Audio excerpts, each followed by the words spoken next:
Take this and buy yourself something good to eat.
didn't she?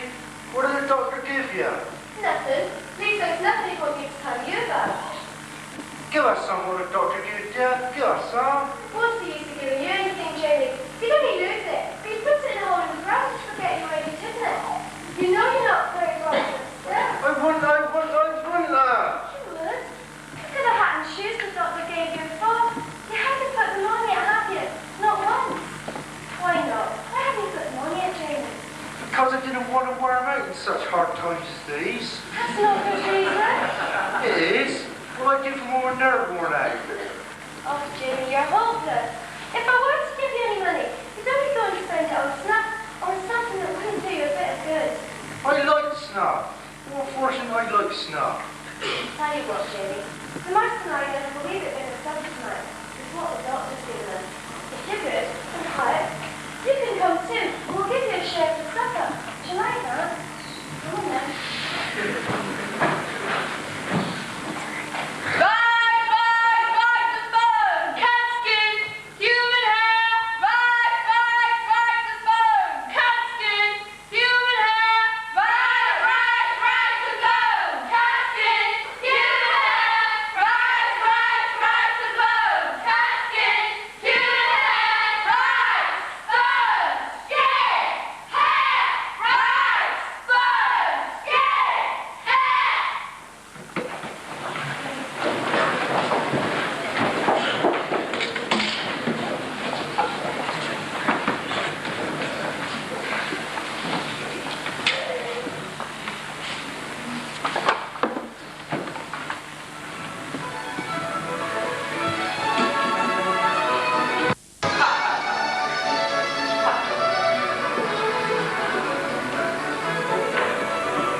Indeed, Mr. Preston. What or who are they? And where is it here? Yeah, specimen is for the anatomical museum, sir. I'm in the museum. How fortunate they are not in the gentleman's cloak. Thank you.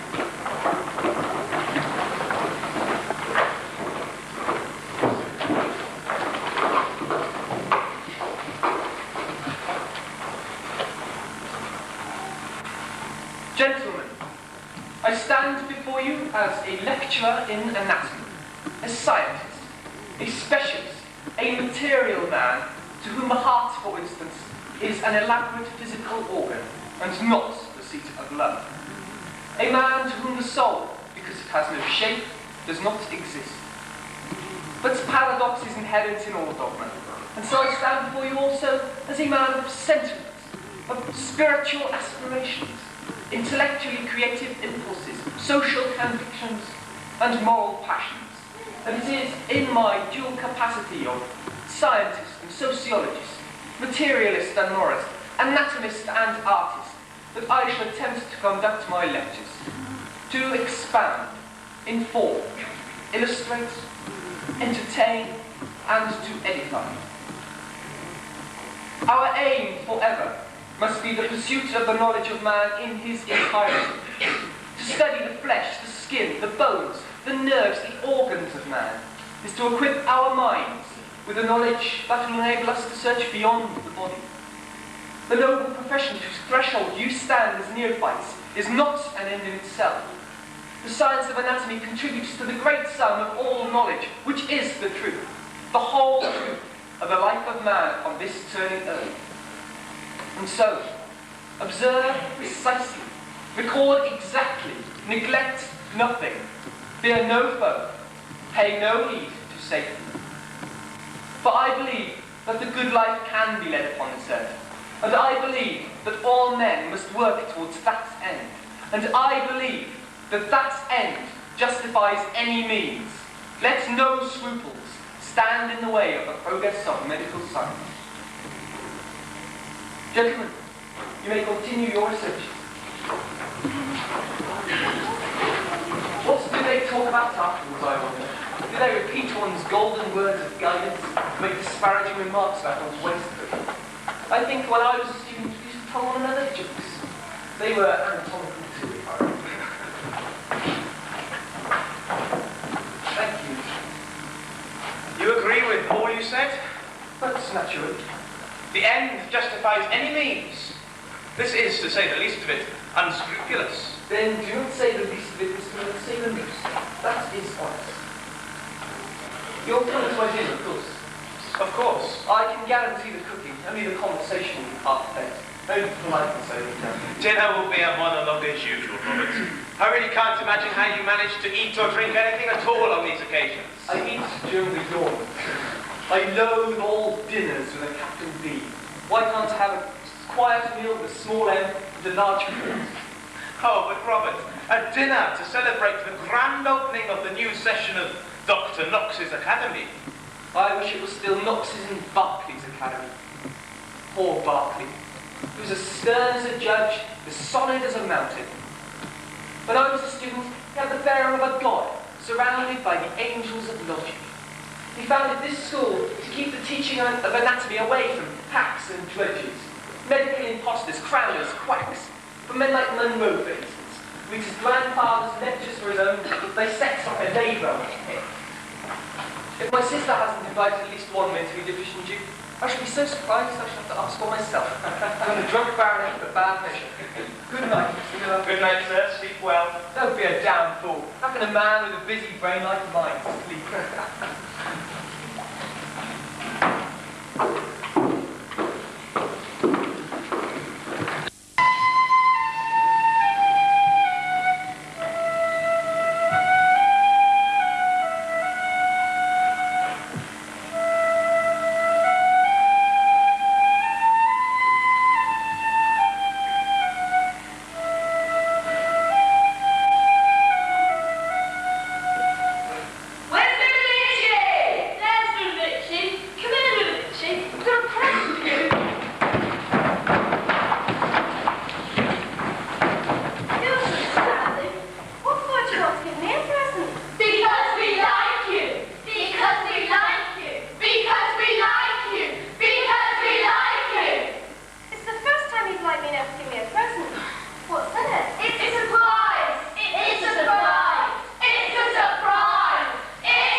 I'm 30. A blessed month. Subjects like penny pies, plenty of them. I'm thirsty too, Mum. I've drunk 3 pints of gin, and I'm going to drink 3 pints more. Careful, careful, Andrew. You'll get the taste for it. Who would they be was our last one to drink? Andrew Merrylegs, Praying Howard, and the bar. And what would they do, really? Me, though. Body snatchers. Body snatchers! Aye, £14 for a corpse they get when it sticks up news. £14. And it's sad. £14! Aye, boys around when a body's dying, whatever of them. I mind an old friend of mine, she was in a poorly way. When do we come for the body, she heard one of them say. She got out of the bed, picking her back and back, and you blame her.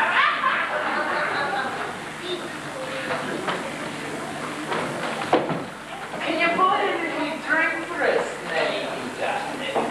We're thirsty, yo. Can you buy a little drink for Burke and Hare? Burke and Hare. There's money for 2 more, that's all. Here, buy them yourself, William Burke.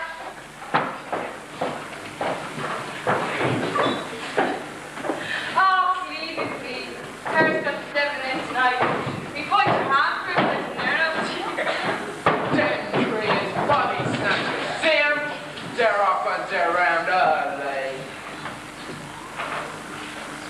They've always got to drink. I'll wait till they come to dig up another tonight. It's dark enough for them. There's not a big moon. £14 for a cough they get, she said, when it's digged up new. £14! £14 for gin and pie. Hush, my dog. Wake up the lodging house. What more do you want? There's no more left. Come on, Nelly, darling. Scrape up a penny or 2 for a drink for us. There's plenty of ways, lovey. There's no more, I say. Here it is, courage and care. £14 for a glass. Why don't you dig one off yourself? Ha! You're fighting in the dark. They're dead in there. Dig 'em up, Burke. In there. In there. In there.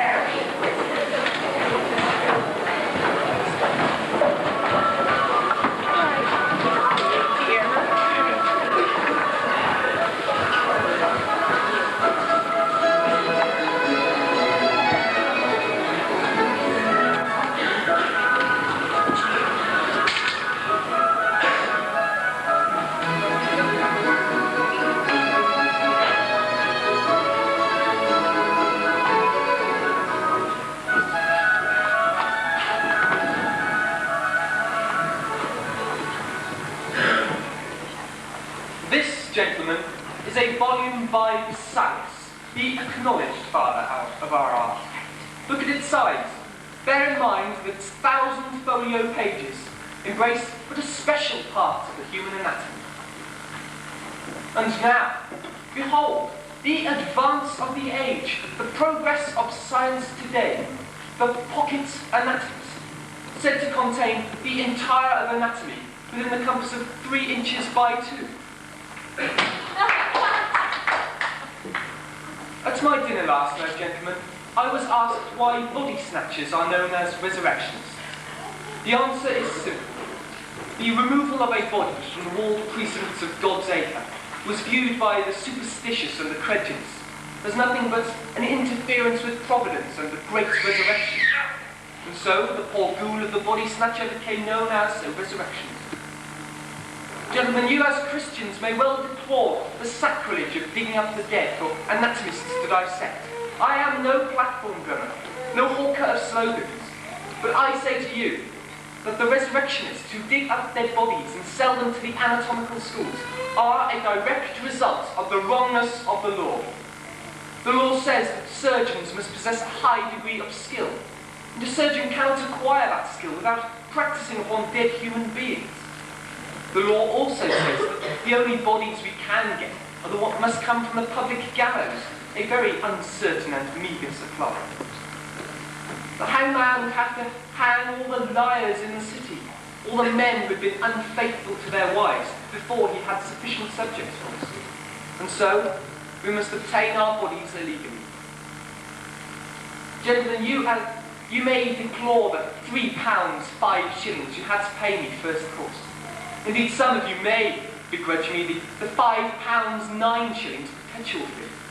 But I, myself, last term, had to pay 500 guineas to the resurrectionists. Gentlemen, let us go to those very second.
With a little matter of business.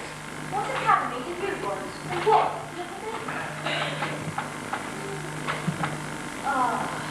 If it's the subject, you've come to exactly the right place. This is Dr. Knox's. He'll pay you a better price than Monroe. Oh yes, sir, that was the name, sir. Monroe. You let Dr. Knox have it. The porter will teach you right here.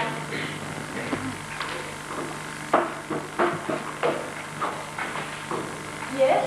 These young gentlemen told us we could sell an article again.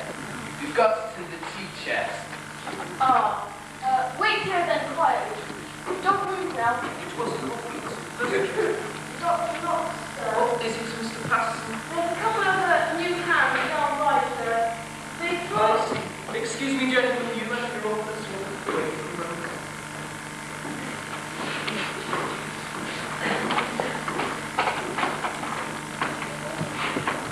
Give them £7.10.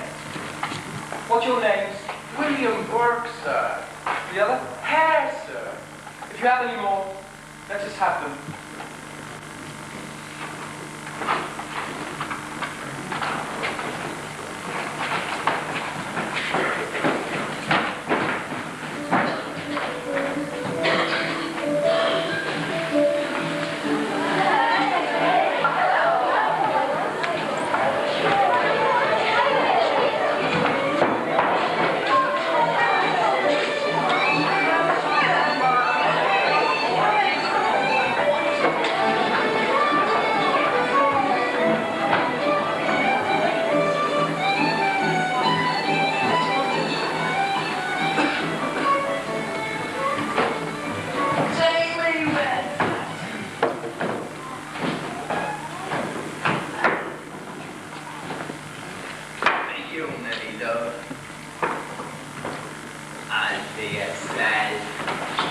For you, Mag.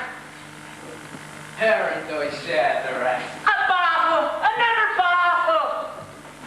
£7.10 for an old man?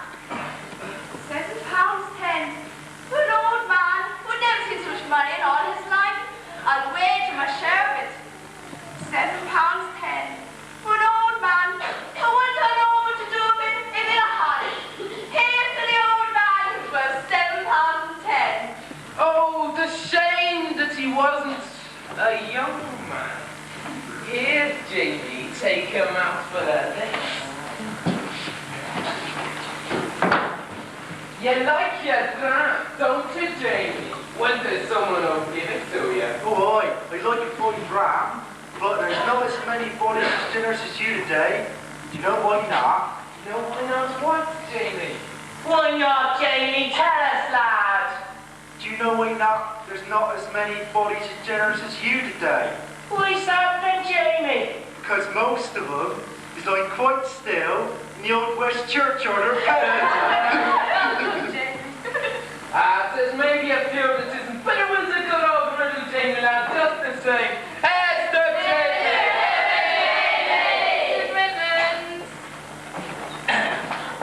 I'll have this.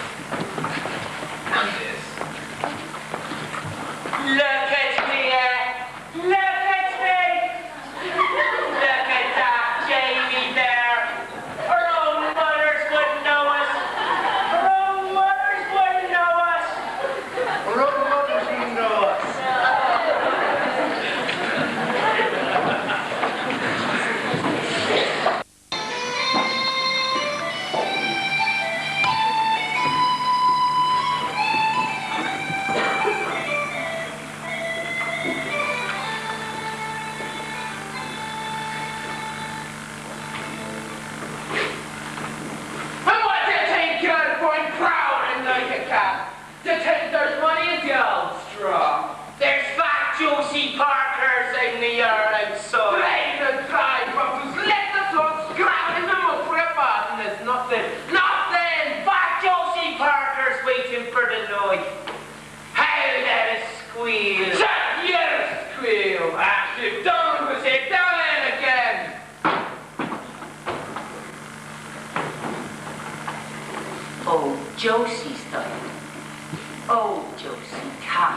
awful tedious waiting for old Josie to die.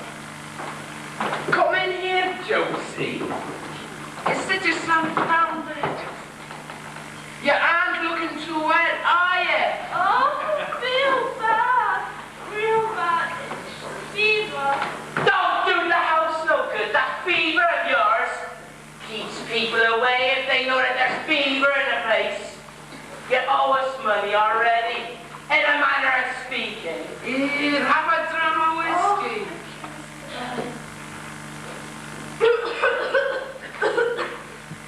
Oh, that's hard if it got it. Have another. But no. Go on, I tell you to. You aren't thinking of. Remember what the man said, if you have any more, let us have them. If you have any more, let us have them. And £7.10 we got for the last one. Aye, but he was a goner. This one isn't. This one isn't yet. In a manner of speaking, be kindness to put her out of her misery. She can't be enduring herself in that state of health. That would be no more than she deserves. Coming here with that fever of hers. Split it. Eh? Split even half the money to you, half to me. And what about my share? This is my lodging house. It was your lodging house. And it's dead. And I'll be wanting £1 for the use of it. Oh, Miss Claire. Oh, my stomach is in pain. It's something terrible. You won't be struggling with it much longer, Josie. I promise you that. And Mrs. Hale is going to move you this nice little room down here by yourself for a day or two. Till the fever gets better. There's some nice warm straw in there for you to lie on. You can be in there all by yourself. Give her another dram, man. Now, we need a pillow or something.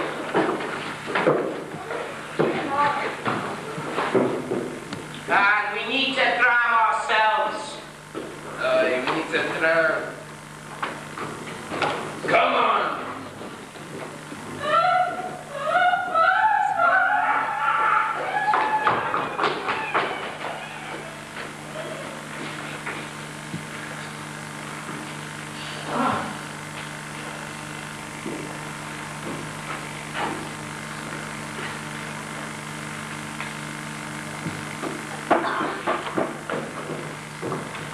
William Burke and her again, sir. They've brought a new subject. It's an old lady. She's not very long dead. They want £10, sir. Give it to them.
Jamie. Cowley, cowley, bastard, wants to go to mustard. Why do you call me that? Because you are, because you are, because you are. I'm not that. Sure as death, the devil take me. I'm not that at all. You are, you are, you are.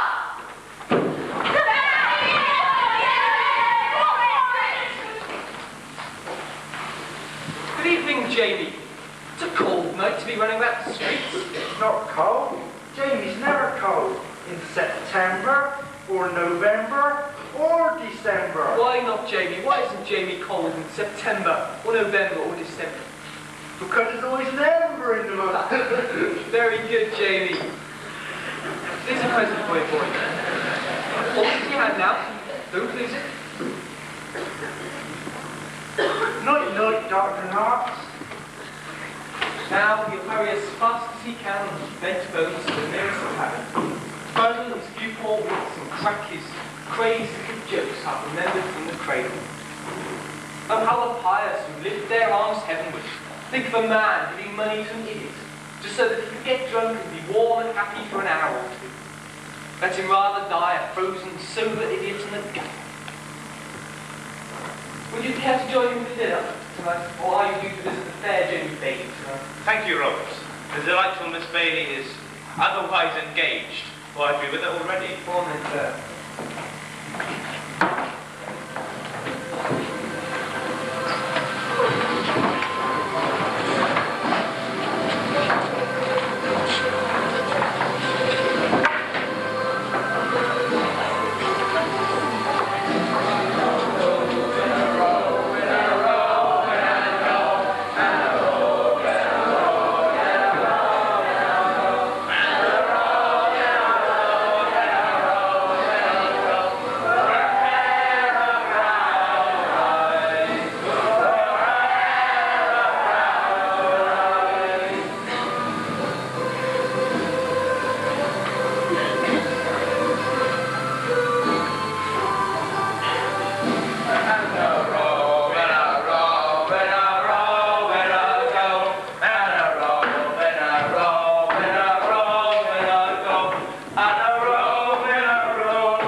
Gentlemen, are we to believe that the Kaffir is a savage because he lives in the wilds, and that John Bull is the happy creature of civilization because he wears breeches, cheats his neighbours, and learns the catechism? Gentlemen, I say to you, make your way very softly, Mr. Miller.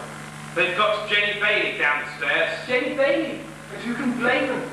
They beautiful sluts with their bold eyes, and if you don't mind me saying so, they tongue like drunken horse thieves. But what might she be doing downstairs? I'm sure she is an expert in anatomy, Mr. Miller. Her knowledge might not be sufficiently academic. Or has she come to you to entertain? She has come, sir, to be dissected. How very generous of her. I did not know that sounded so close. It's dead. That is taking scientific generosity to its birds, Lou. She was murdered. She says so. She was murdered. Are there signs of violence upon the body? She was murdered by two paint thugs of yours. Burke and Hare. I believe she was smothered to death in such a way as to leave no signs. I saw her last night after the theatre. She was well and gay. And there are no signs of violence on the body. Thugs of mine, Mr. Miller. Do you remember that you yourself paid for the last subject they brought? She was murdered! I saw her! She had a red shawl on. Indisputable evidence that she was murdered. She should have worn a white shawl for purity.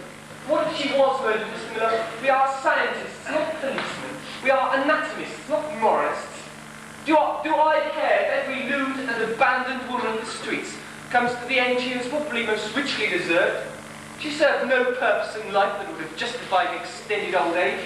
Let her serve her purpose in death. You hired Burke and Hare to murder her, as you hired them to murder the others. I need bodies. They brought bodies. I pay for what I need. I do not hire murderers.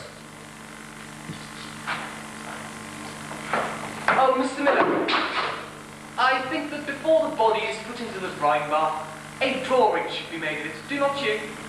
Shall we not allow posterity to share our exhilaration at the sight of such perfect physical beauty? I'd be much obliged if you yourself would perpetuate on paper a likeness of this poor clay, Mr. Miller. We know your skill with a pencil. God should have made you an artist. You did the next best thing. He gave you a very vivid imagination.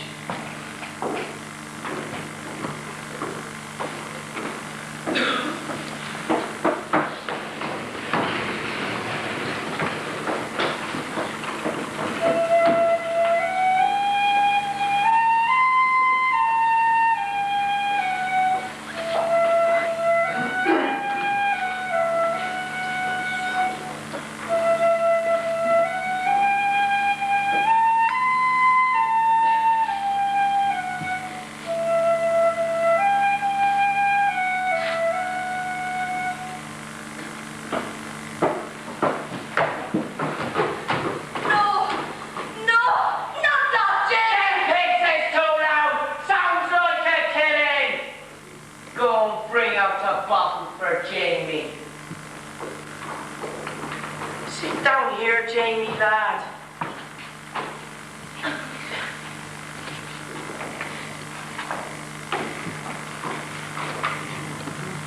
He bought me 2 drinks at the old Cow and Dun, and he bought me snuff. Go round the hovels and tell your man there's business to be done.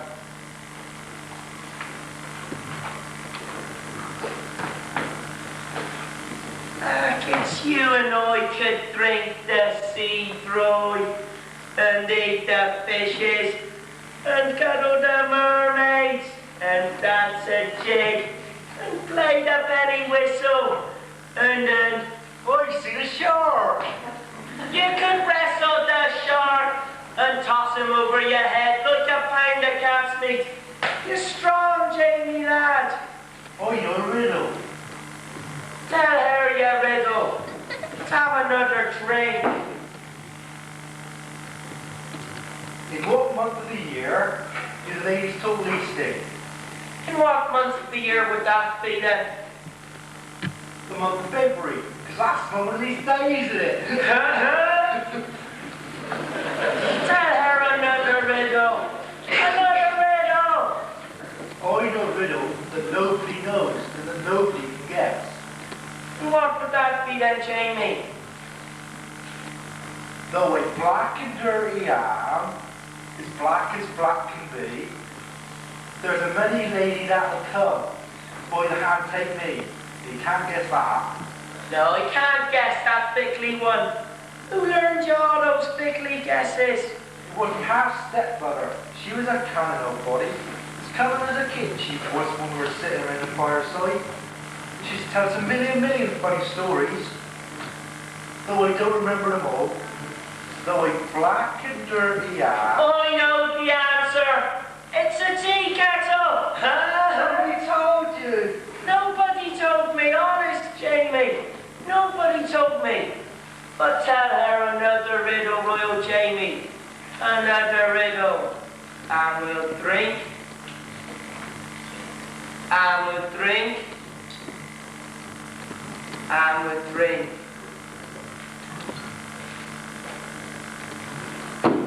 Where is he? He won't come! It's in his hands, and won't you know? He says there's living in his hands! His drunk is up daft again, like he was in the street, praying and shouting. He says he wishes he was working again, on the road or they cannot anywhere! Get shut up, open! I asked him if he wanted us all to start willing, but I don't want us either! Go back and find him! And don't get it down here without him! Do you understand?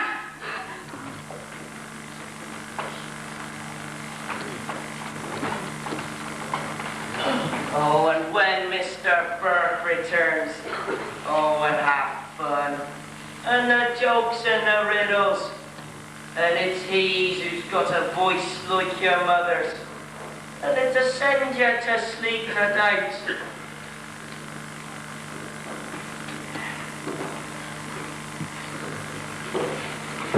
Make Mac go. Get outside! Don't be frightened, Jamie. It'll all be over soon. No more being hungry. No more cold. No more children taunting the marketplace.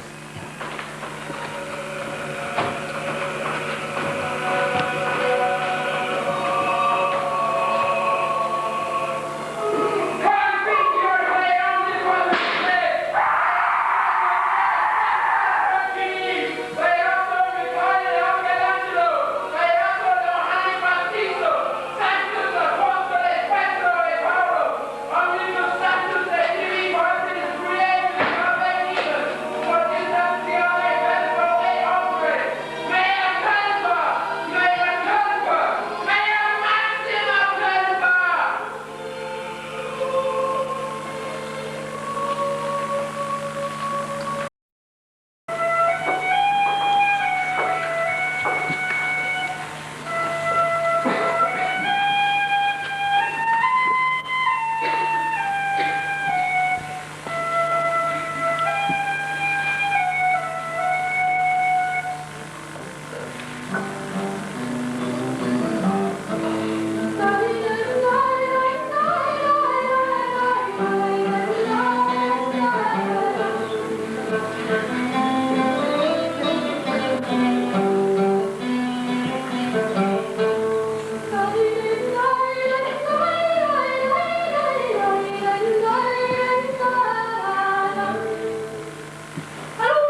I'll make the beds a penny each. What names do you go by? Mr. and Mrs. Gray. We're respectable people. We're all respectable here. Just my husband and me. My husband's in the way of a merchant. I'll show you the sleeping places. Come on. Lottie. Come on!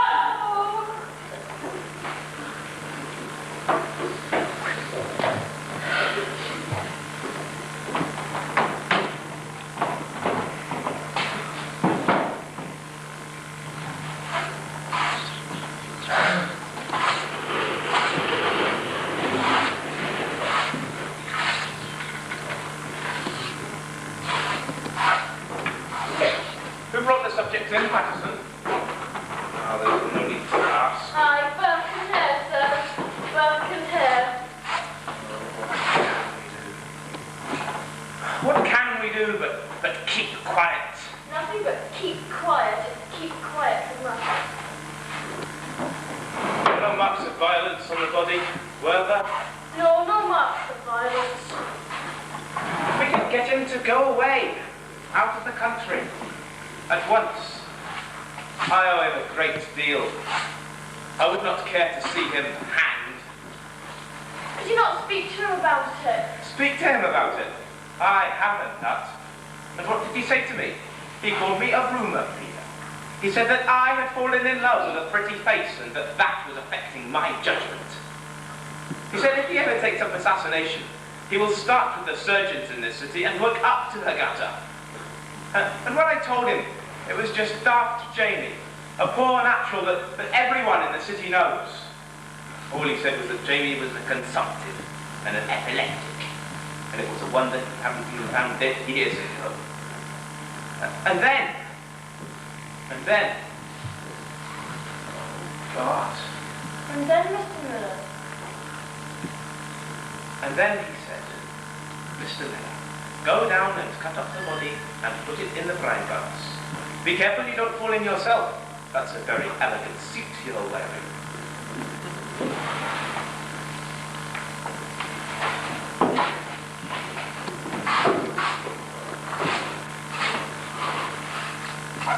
His hands are as red as Macbeth's.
Where's Jamie?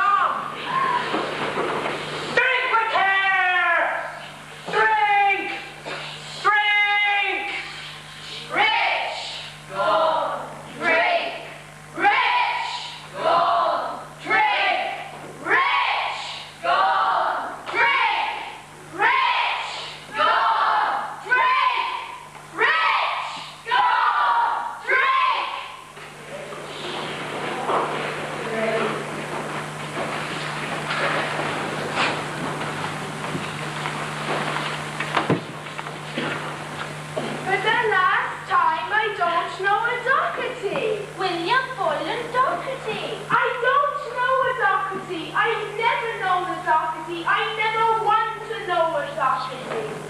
From County Donegal. He came over 2 years ago and a half. He's a tall, dark boy. The lobes of his ears is pointed.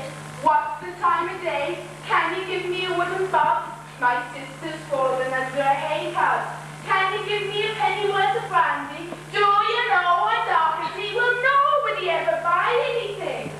Could you bring me a bite to drink then? Did I hear you say Doherty? That was my mother's name. From Adara Donegal? Adara Donegal. Me mother's town. And would your name be Doherty too? Her name's Doherty. She's looking for a Doherty. Now your father's name's Doherty. Bring us some Joe. Bring us a whole jug of Mountain Dew. Cousin Doherty. Faith, what a day of all days. I'm walking along, gay as a thrush. I'm fragrant with the sweet smell of money. Tonight's Halloween, when the witches fly, the whiskey pours like rain. And who should I meet on top of the town? But a Doherty from Adara. Thank you. 'Tis my son I'm looking all over for, sir. Cousin. Cousin. And we'll find your son for you. If we have to tear the town down and scramble among the cobbles, you come with me. You're as welcome as sunlight. And I'll buy you a present for Halloween. Take you back to me fine house and we'll kick up a din like all Donegal's ground. Oh, Halloween.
away from here. Burke's brother here.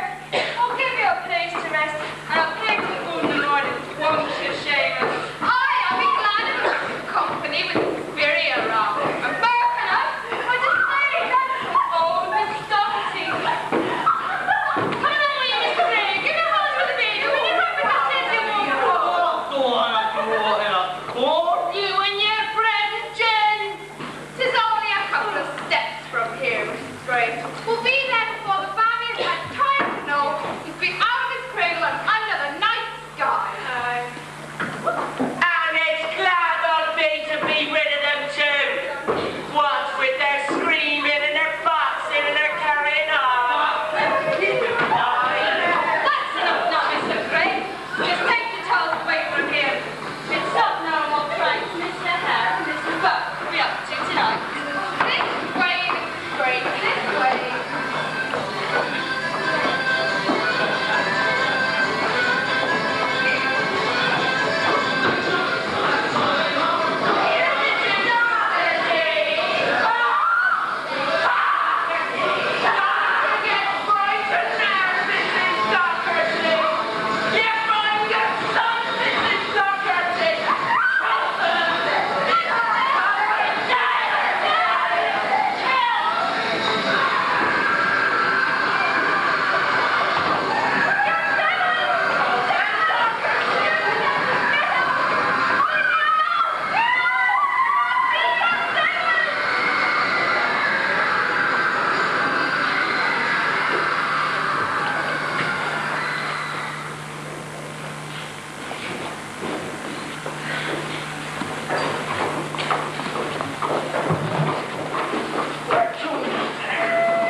The snow's falling heavier. It's like the last day. Mark! Mark, blast you! What do you want? I want something to eat. I want something to eat, I'll tell ya. What is there? Nothing much. We had it yesterday. Don't you remember? Yesterday! I want something today! I'll get something presently.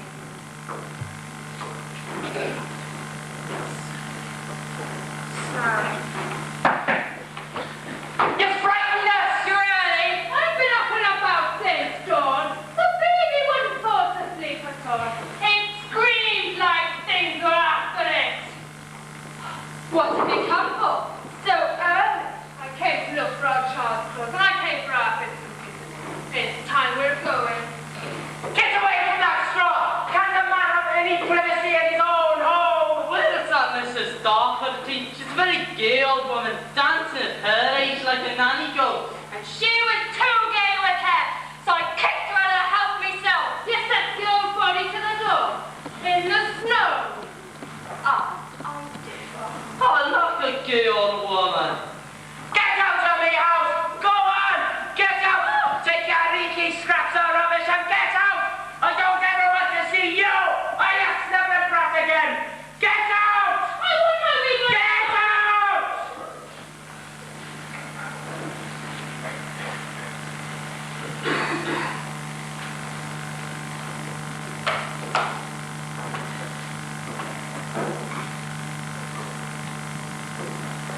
Snow's falling. The world's cold. It's cold in hell today. fires around.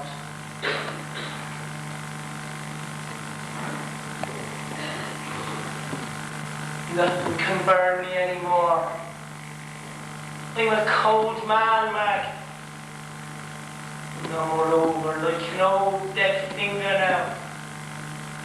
No more dancing and singing.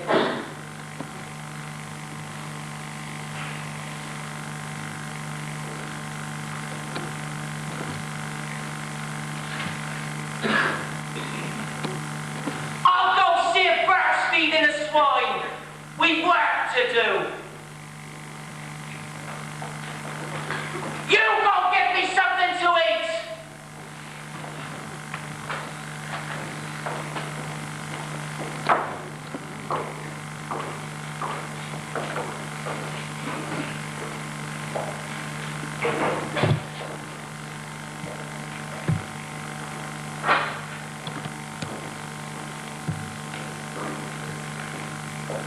They've gone.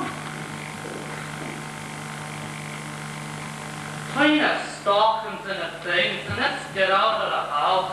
Oh, who wanted to come to this house? I said it was bad. I could smell the badness from him. Just a drink and I'm holding on. Oh, it's fuel to my stress.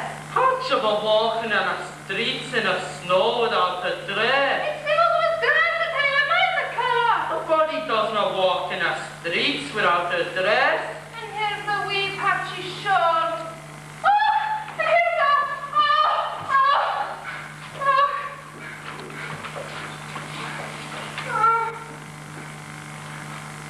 The old woman, her face is a slimy. Wait!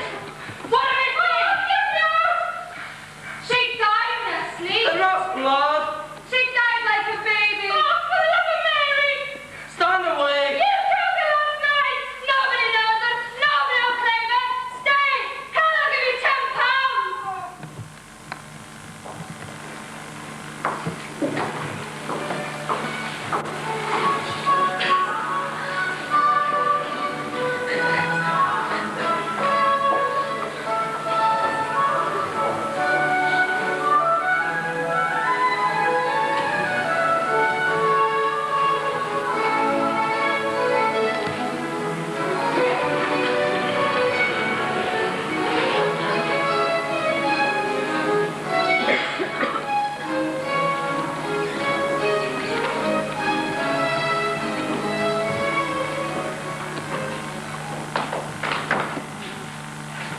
Gentlemen, let us today dissect the conscience. Lay it on the slab, open it up. You see, the liver of the conscience is nobbled with emotional excesses. The veins of the conscience are filled with bad blood. The heart of the conscience palpitates like a snared rabbit. In short, gentlemen, the conscience is a very unhealthy subject. There is right and there is wrong, gentlemen, just as there is right and there is left. Mine is the right direction. The fact that the majority consider it the wrong direction only substantiates my opinion that I am right. Stay out. You see, sir, to keep you out, I should have said come in. Burke and hair, sir. Indeed, must I laugh, weep, tear my hair, swoon for ecstasy? They brought a body, sir. I did not expect that they would bring a soul. They bring so many subjects, sir. 16 or more up till today, and always fresh. They are corpse dividers. Where some have green fingers for gardening, so they have black fingers for death. Do you expect the dead to walk here, David? They need assistance. Burke and Hare provide that assistance, that is all. Have Mr. Miller pay them, then ask Mr. Miller to stand up here.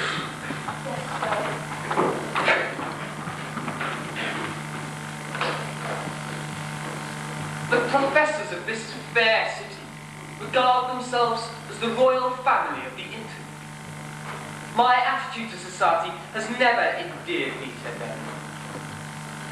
A man who can be so persistently and obnoxiously rude to his elders and his intellectual betters, they say of me, would think nothing of murdering his own children for a penny piece.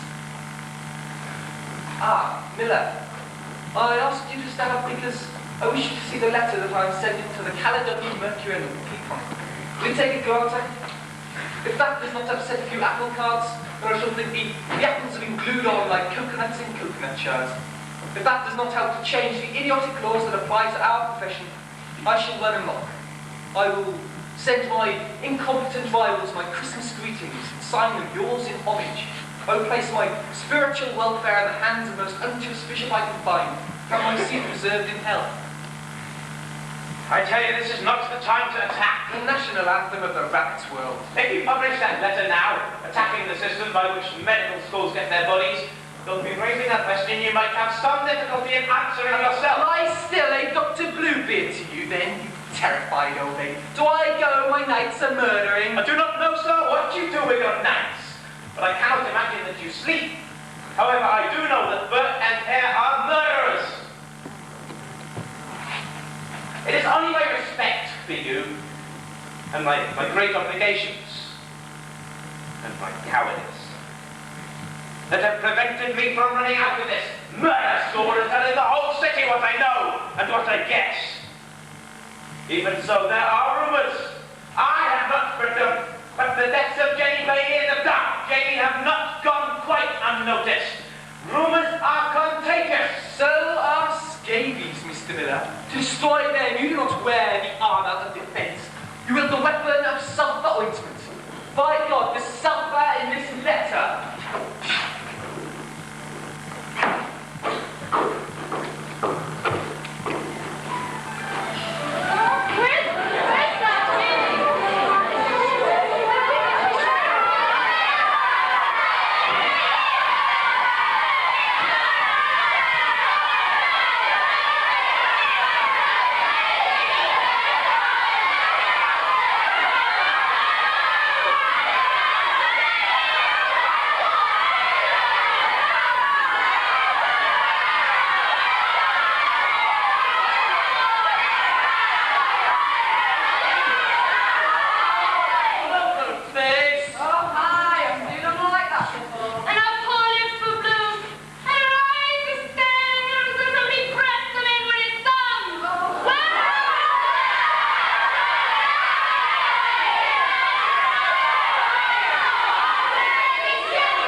being so rowdy.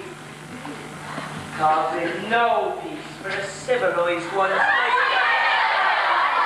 Ask me what happened to the wee woman that was here yesterday. You heard her. What has happened to the wee woman that was here yesterday? she's away. What time did you say she left the house? About 7 o'clock this morning. Did anyone else see her go? I Burke here saw her go. She was too rowdy. I kicked her out of the house. Did any other person see her go away? There were a number or more. Whereas the fools tell you they saw the body. Sir, maybe the mice, they dragged it down their little hole.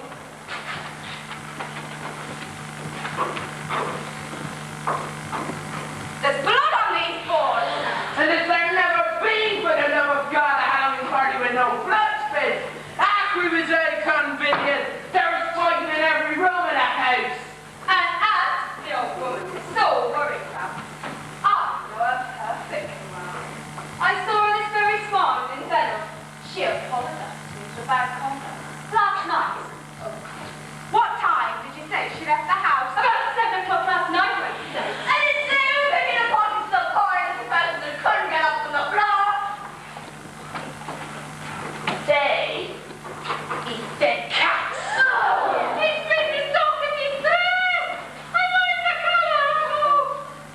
That's not her, Jeff. It's mine. There's blood on the front. Can't you see? Hair cut me last night. The old woman's face was a slimy. Burn it on!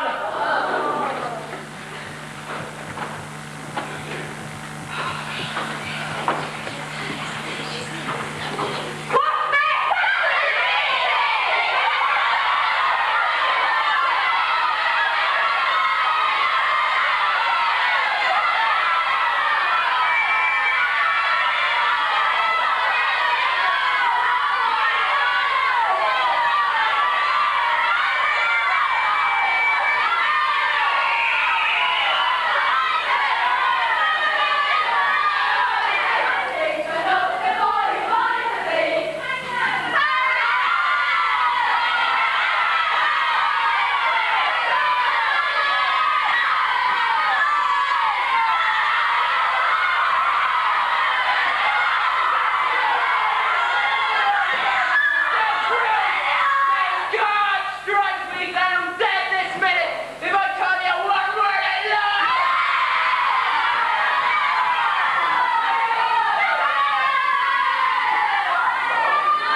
To destroy scabies, gentlemen, you do not wear the armour of defence. You wield the weapon of sulphur ointment. To think, then, is to enter into a perilous country, colder of welcome than the polar wastes, darker than a Scottish Sunday, where the hand of the unthinker is always raised against you, and where wild animals, who go by such names as envy, hypocrisy, and tradition, are notoriously carnivorous, and where the parasites rule. To think is dangerous. The majority of men have found it easier to thrive their way into the parasitical bureaucracy, or to droop into the slack ranks of the ruled. I beg you to devote your lives to danger. I pledge you to adventure, and I command you to experiment.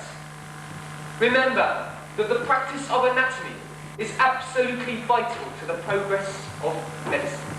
Remember that the progress of medicine is absolutely vital to the progress of mankind. And mankind is worth fighting for, worth killing, lying and dying for.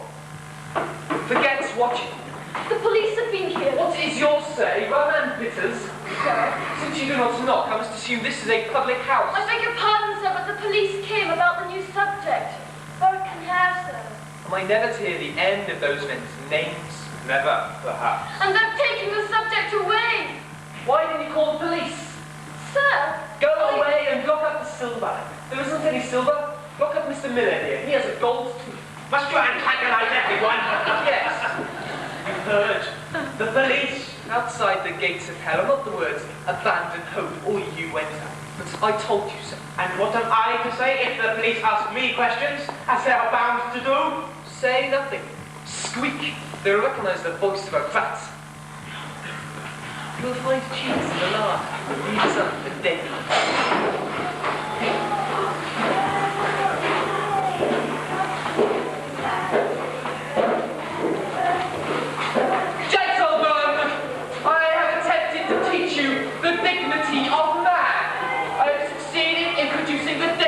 Of a mob, because the vermin and scatter snipes of the city snarl and gibber in the street, because the scum from the bottles and the rot-gut shops howl for blood outside my window, must you conduct yourselves in return as though you were born in a quagmire and nurtured on hogwash? Take your places again, pay no attention to the mob. The mob can never win. Remember that the louder a man shouts, the emptier is his argument. Remember that you are here to study osteology, syndesmology, biology, angiology, osteology, neurology, splange with not borrowed pugilism, or the morals of the crapulous bobtail or tosspots.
They say that Burke and Hare are being examined at the police office, sir.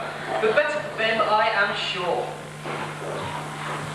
They say that Hare has turned King's evidence, sir. The King will be pleased. I was successful. I was established. I was standing in the lights. And then, out of the mud and the darkness, come two ignorant animals. And slowly, quite unknown to themselves, they set about the task of bringing my life and my work down to the slime that bred them. Perhaps from the very moment of their monstrous thirst, it was decreed by some sadistic jack in the office of the universe that they should befoul and ruin a fellow creature they had never heard of. A garrulent, over bridges, seated with lunch, the city they never seen. I am sorry, sir. I have no need for your sympathy. When I see a tear, I smell a crocodile. For God's sake, can you do nothing but stand still and jive? Would you have me death dance and moan like a gay deck at a distillery fire, because I can observe my history calmly as it topples around me. You emotional gluttons think yourselves cheated. Oh, he can't feel anything, you say. We told him his life was over. He did not tear the relics of his hair, or dress the travelling moon in black verse. Blew his nose and called for Burgundy. Burke, they say, will hang. A quick end. He wished his end to be longer and infinitely more painful. They should marry him to Dr. Monroe's daughter. Mrs. Hare and the woman MacDougall will probably stand trial with Burke. Hare, if it is true he has turned the King's evidence, will be free to murder again. And you? I shall stay here. I shall listen to the voices outside my window, inside my head. It will not be long before they come to me. I shall never forget them. I shall stay here. The whisperers of the slander and the backbiter will always be with me. Mice behind the wall. I shall stay here. I shall count my friends on the fingers of one hand, and then on one finger, and then on none.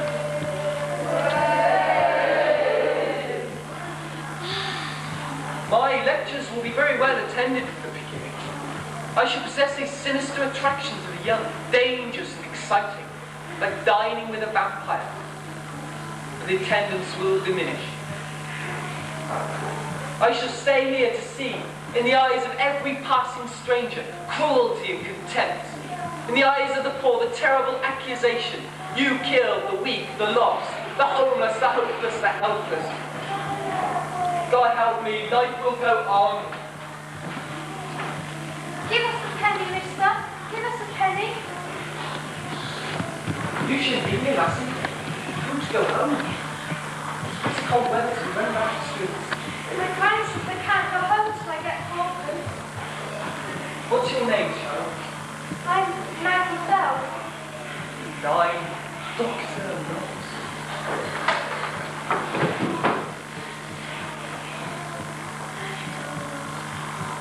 And the child in the night runs away from my name. My name is a ghost of frightened children. Will my children cry murder and blood when I touch them, as if my hands were Burke's hands? Be good, or the terrible doctor will come with his knife.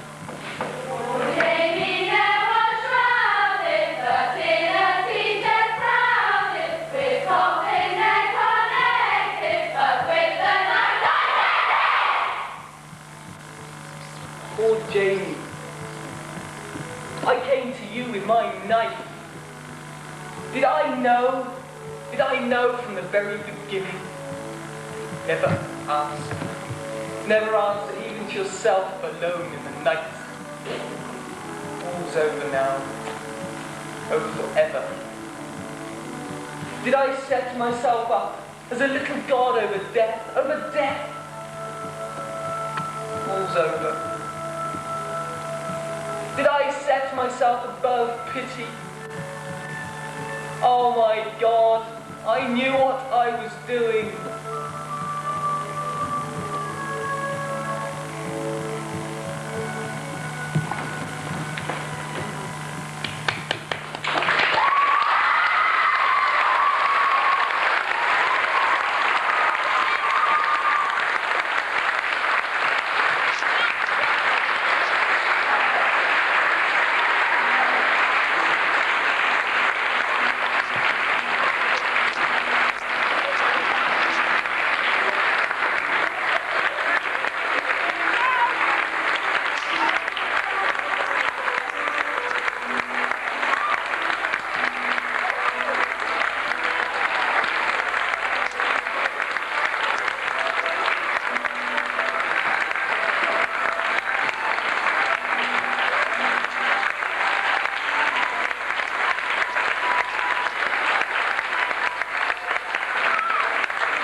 at the end, by Mr. Cranky, hiding in the back of